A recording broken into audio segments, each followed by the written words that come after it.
Hello বন্ধুরা, কেমন আছো সবাই? আশা করি ভালো আছো। আমিও খুব ভালো আছি। আজকে হলো লক্ষ্মী পূর্ণিমা। তো আমাদের বাড়িতেও লক্ষ্মী পুজো হচ্ছে। তো বিয়ের পর এটা আমার মানে কি বলবো দ্বিতীয়। কারণ আমার শ্বশুরবাড়িতে আমাদের বলছি, যাই হোক আমার শ্বশুরবাড়িতে একবার আমাদের মানে পালা করে হয়। একবার জেঠুদের হয়, একবার আমাদের হয়। তো এই বছর আমাদের, আগের বছর জেঠুদের হয়েছিল, ওখানে গিয়েছিলাম।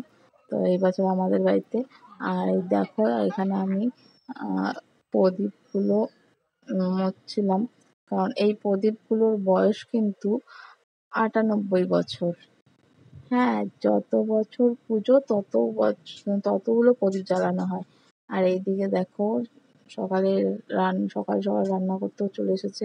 পুরো সব রান্না রেডি। আর আমাদের আস্তে আস্তে সব আত্মীয়-স্বজনও আসছে। মানে কয়েকটা দিন বৃষ্টি হওয়াতে মানে সবকিছু একটু ঢিলে হয়ে গেছে। নাহলে আমাদের সব আগের থেকেই রেডি করা থাকে। তো সারাদিন ওভাবেই কেটে গেল সব জোগাড় করতে করতেই। তো এই দেখো একবারে রাতে চলে এসেছি। আমাদের পুকুর থেকে আ ঘট ঘটে জল নিয়ে আসা হচ্ছে। তো এই ঘটটাই এখন মা লক্ষ্মীর ওখানে স্থাপিত হবে। তারপর পুজো শুরু হবে। তো পুরোহিত মশাই চলে এসেছেন একদম টাইম মতোই সন্ধ্যার বেলায়। আর আস্তে আস্তে সব আত্মীয়-স্বজনও চলে এসেছে। সবাই বসে পুজো দেখছিলাম। খুবই ভালো লাগলো। সারা দিনটা কিভাবে কেটে গেল বুঝতেই পারলাম না সব ব্যস্ততার মধ্যে। তো তোমরা কিভাবে লক্ষ্মী পুজো কাটালে জানিও। আর এদিকে দেখো পুরোহিত পুজো করছেন।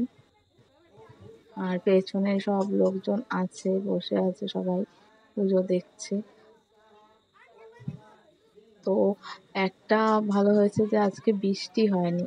আগামীকালও বৃষ্টি হয়েছিল। আমরা তো ভেবেই পাচ্ছিলাম না যে আজকে কি হবে। তাও চারিদিকে মানে প্যান্ডেল করা হচ্ছে। বৃষ্টি হলেও সেইভাবে যাতে না ভেজা হয়।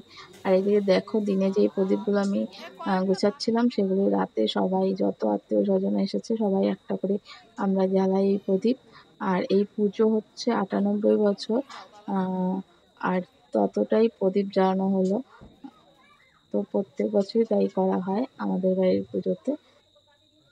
তো এই রাতের সাজ ওটা আমার কেমন লাগছে কমেন্ট করে জানিও। আর এদিকে দেখো রাতের মেনু আমি মনেই ছিল না যে একটু ভিডিও করব, তাই লাস্টের দিকে গিয়েছিলাম। আর এদিকে সবাই খেতে বসেছে। বাড়ির সবাই খুবই ব্যস্ত, তাই ভালোভাবে কাউকেই দেখাতে পারলাম না। কেমন লাগলো জানিও।